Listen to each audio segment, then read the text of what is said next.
नमस्कार, prime news पर ground zero देख रहे हैं आप। मैं हूं आपके साथ पूजा मोहन पांडे। देहरादून से बड़ी खबर सामने आ रही है। सोंग नदी के बहाव से नया पुल क्षतिग्रस्त हो गया है। बड़ी अपडेट आपको बता रहे हैं, बड़ी खबर है। नंदा की चौकी पुल पर किया गया यातायात।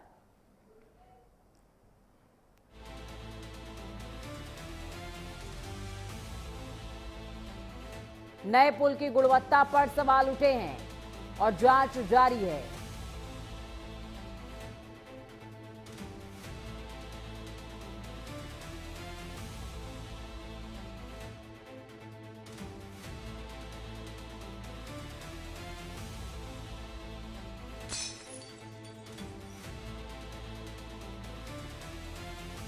मार्ग प्रभावित हुआ है। बारिश की वजह से पुल को नुकसान पहुंचा है। झाझरा मार्ग से वाहनों को डाइवर्ट किया जा रहा है। तो ये बड़ी अपडेट आपको बता रहे हैं। देहरादून में मूसलाधार बारिश का असर अब बुनियादी ढांचों पर भी पड़ने लगा है। सोंग नदी में तेज बहाव की वजह से प्रेम नगर के नंदा की चौकी स्थित नया पुल क्षतिग्रस्त हो गया। सुरक्षा के मद्देनजर पुल पर यातायात पूरी तरीके से रोक दिया गया है और इस बीच जो वाहन इस रास्ते पर आ रहे थे उन्हें झाझरा मार्ग से डाइवर्ट किया गया है।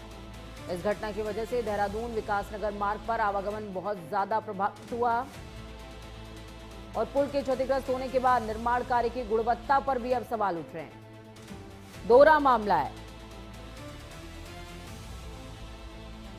एक तरफ ट्रैफिक डाइवर्जन प्लान को इंप्लीमेंट करना पड़ा है, जिसकी वजह से वाहनों को काफी ज्यादा घूमकर जाना पड़ रहा है और इसी के साथ सवाल उठ रहे हैं कि आखिरकार जो निर्माण कार्य तुरंत के हुए हैं उनमें भी इस तरीके की अनियमितता कैसे आ सकती है।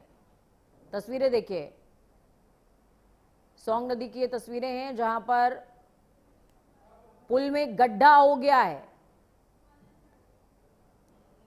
और ये पुल ये भी नहीं कि दशकों पुराना हो, बल्कि नया ब्रिज है ये, जिसमें गड्ढा हो गया है।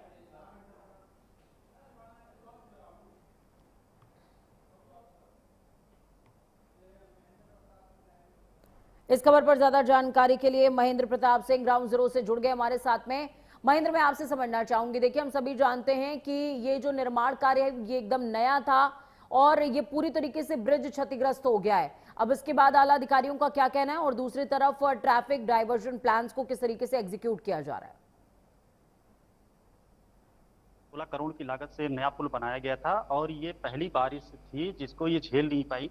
इसके पहले भी मामूली क्षतिग्रस्त हुई थी, लेकिन उसको लीपापोती करके उसको ठीक ठाक कर दिया गया था। लेकिन ये कल सोमवार देर रात से जो मूसलाधार बारिश हुई है तो इसकी गुणवत्ता पर गंभीर सवाल खड़े हुए हैं और वहां पर मौके पर पूरा सरकारी अमला पहुंचा हुआ है। जांच की जा रही है। अब देखने वाली बात यह होगी कि सीधे गुणवत्ता पर उठे सवाल के बाद किस तरीके की जांच करवाते हैं और कौन दोषी है उसको कैसे जिम्मेदारी या जवाबदेही ठहराई जाती है।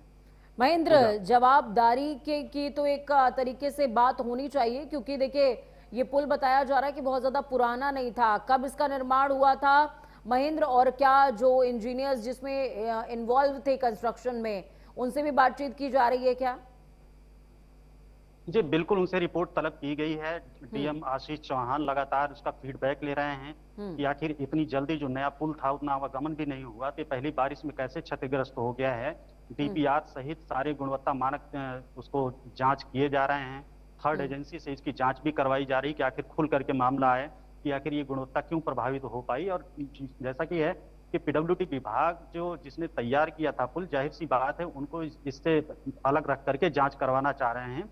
चूंकि राजधानी क्षेत्र का मामला है, सारा सरकारी अमला यहीं पर रहता है, ऐसे में बहुत गंभीर सवाल उठे हुए हैं कि गुणवत्ता इतनी दोयम दर्जे की कैसे निकल गई कि एक बार नहीं झेल पाया पुल। बिल्कुल महेंद्र, देखिए जो दर्शक इस न्यूज को देख रहे होंगे या न्यूज उन तक पहुंचेगी और अगर वो देहरादून और विकासनगर जाना चाहते हैं और सोंग नदी उन्हें क्रॉस करनी है तो किस तरीके के डाइवर्जन प्लान्स लागू किए गए हैं, प्लीज एक बार बता दीजिएगा।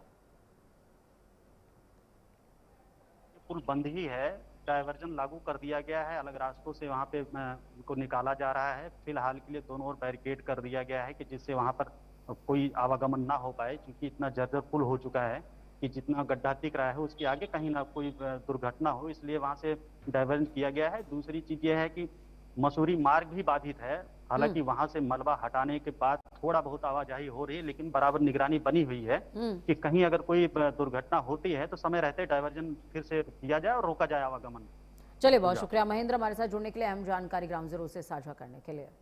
दूसरी तरफ देहरादून में बारिश पर प्रशासन अलर्ट मोड पर आ गया है। डीएम ने त्वरित कार्रवाई के निर्देश दिए हैं। सड़कों की मरम्मत की अगर बात की जाए तो प्रशासन जुटा हुआ है। जिलों में 66 जेसीबी मशीनें इस समय तैनात की गई हैं। 17 लैंडस्लाइड जोन्स पर कड़ी निगरानी रखी जा रही है। पीडब्ल्यूडी विभाग को तत्काल सुधार के निर्देश भी इस बीच दिए गए। देहरादून में लगातार हो रही बारिश के बीच जिला प्रशासन पूरी तरीके से अलर्ट मोड में। जिलाधिकारी डॉक्टर आशीष चौहान ने बताया है कि शहर की क्षतिग्रस्त सड़कों की तत्काल मरम्मत के लिए पीडब्ल्यूडी को निर्देश दिए गए हैं, जबकि स्थायी कार्य मौसम सामान्य होने पर होंगे। जिले में 66 जेसीबी मशीनें इस समय तैनात की गई हैं, जो कि 17 लैंडस्लाइड जोन्स में निगरानी बनाए हुए हैं। प्रशासन ने गर्भवती महिलाओं की सुरक्षा, स्कूलों और डी वाटरिंग, साथ में पेड़ों की छटाई जैसे सभी संवेदनशील मुद्दों पर भी तैयारियां तेज की।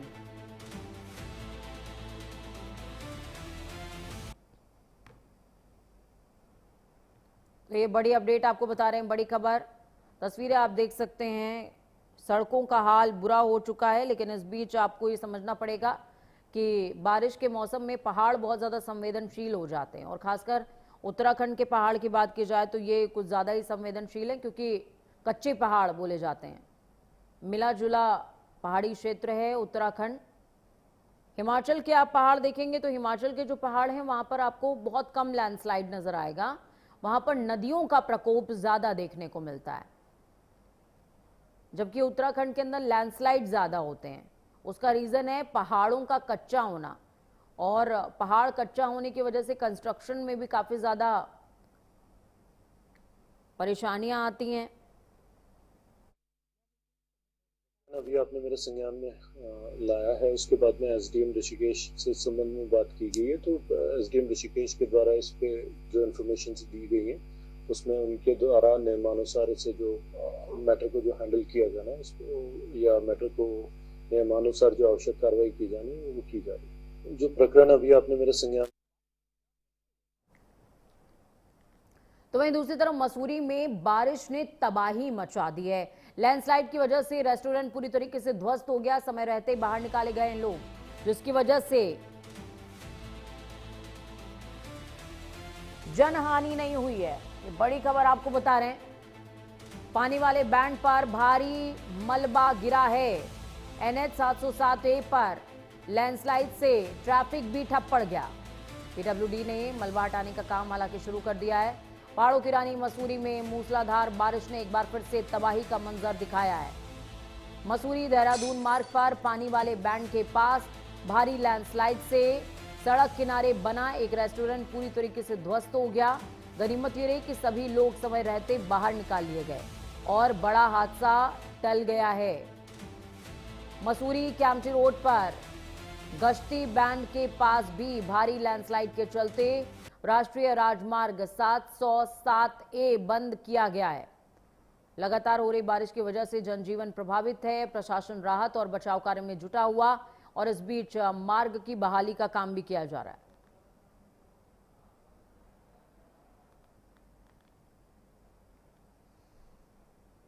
तो ये तस्वीरें आपको दिखा रहे हैं।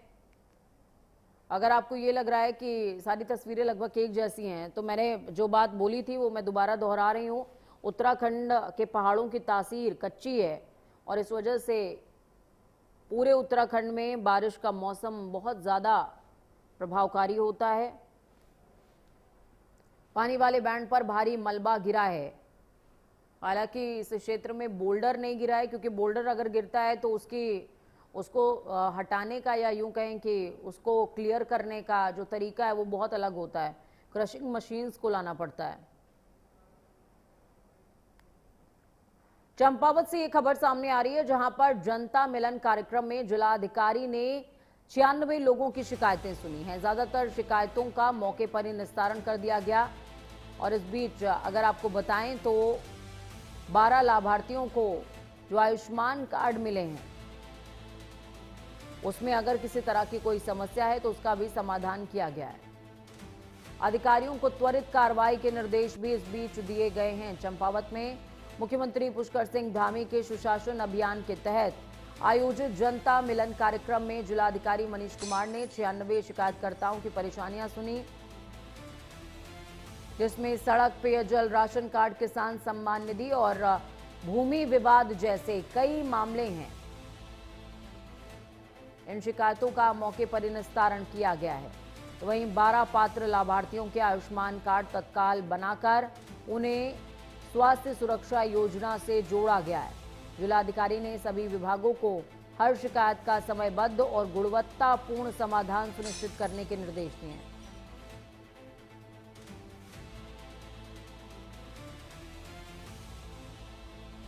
ये बड़ी अपडेट आपको बता रहे हैं। जनता से जुड़ना, जनता से कनेक्ट रहना एक बड़ी यूएसपी होती है किसी भी सरकार की, और ऐसे में धामी सरकार की अगर बात की जाए तो जिलाधिकारी देखिए मनीष कुमार 96 लोगों की शिकायतें आज सुनते हुए नजर आए हैं, जिसमें ज़्यादातर जो शिकायतें रहीं वो भूमिगत यानी कि भूमि विवाद से जुड़ी हुई। कभी किसान सम्मान निधि का भी मामला सामने आया है, आयुष्मान कार्ड का भी मामला सामने आया है, राशन कार्ड का भी मामला सामने आया, जिनका मौके पर ही निस्तारण भी किया गया।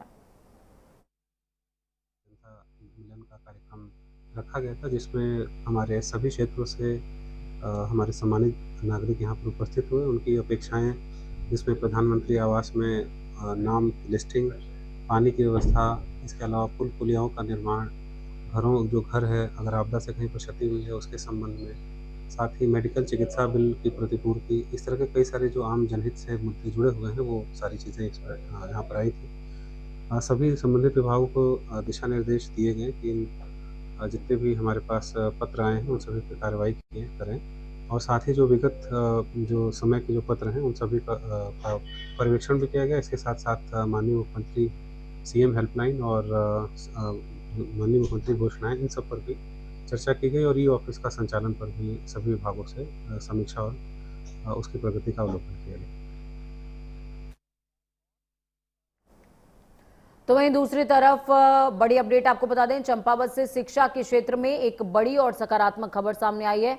मुख्यमंत्री पुष्कर सिंह धामी के आदर्श चंपावत विजन के तहत जिला प्रशासन ने दूरस्थ क्षेत्रों के विद्यार्थियों यानी कि बच्चों के लिए विद्या वाहिनी कार्यक्रम शुरू किया है।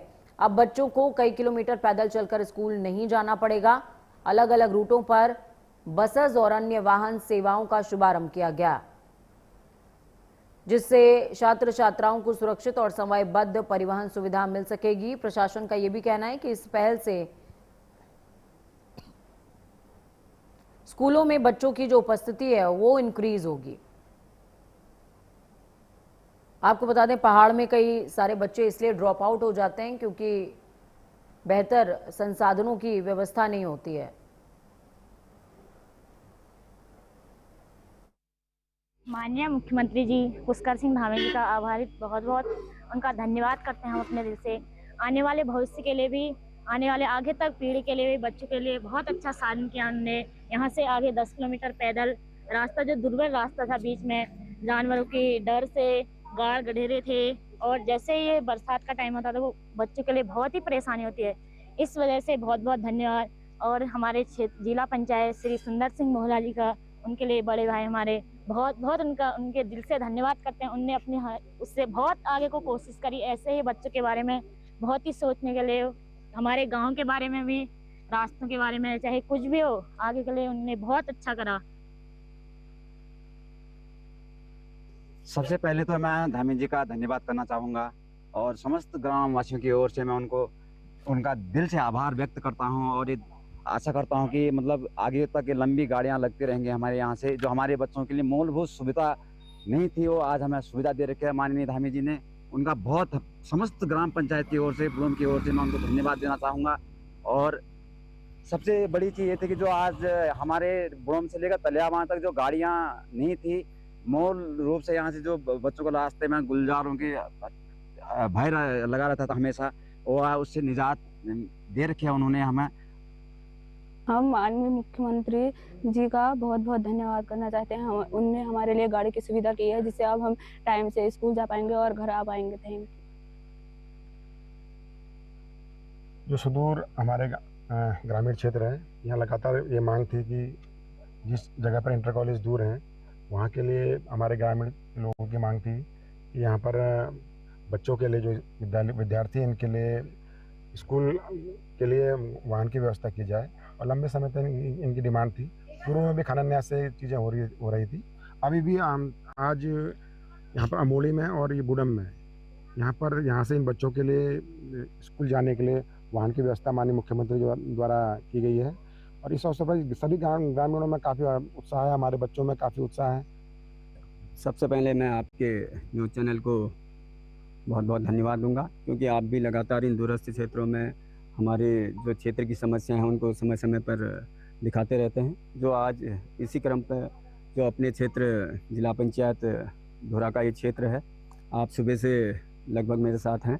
तो जो इस क्षेत्र में जो दूरस्थ हमारे क्षेत्र हैं, विद्यालयों में अध्ययनरत हमारे बच्चों के लिए जो लंबी दूरी उनने अपने घर से विद्यालय आने तक का लंबी दूरी तय करनी पड़ती थी, उसको सुगम करते हुए माननीय मुख्यमंत्री जी द्वारा जो 10 से 12 किलोमीटर 15 किलोमीटर दूरी तय करते हुए बच्चे स्कूल के लिए आते थे, तो उनके लिए विद्या वाहिनी के तहत एक वाहन की व्यवस्था करते हुए बच्चों को आने जाने में सुविधा हो। हल्द्वानी के फतेहपुर क्षेत्र में बड़ा हादसा टल गया है। भाखड़ा नदी पार करते समय 2 लोग तेज बहाव में फंस गए। मौके पर मौजूद स्थानीय लोगों ने तुरंत राहत कार्य शुरू किया और कड़ी मशक्कत के बाद दोनों को सुरक्षित बाहर निकाल लिया गया है। समय रहते हुए इस रेस्क्यू से दोनों की जान बच गई। लगातार बारिश के बीच प्रशासन ने लोगों से नदी नालों के पास जाने और उफनती धाराओं को पार न करने की अपील दी है।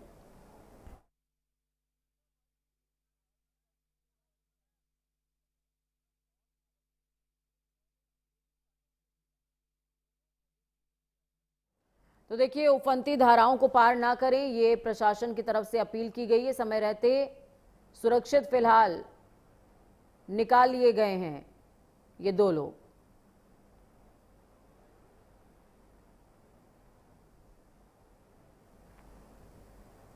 कांवड़ यात्रा को लेकर रुड़की के मंगलौर क्षेत्र में पुलिस पूरी तरीके से अलर्ट मोड में है।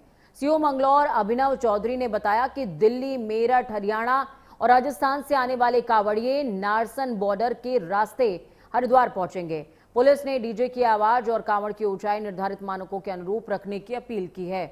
साथ ही साफ चेतावनी दी है कि यात्रा के दौरान हुड़दंग या फिर कानून व्यवस्था बिगाड़ने वालों के खिलाफ सख्त कानूनी कार्रवाई की जाए।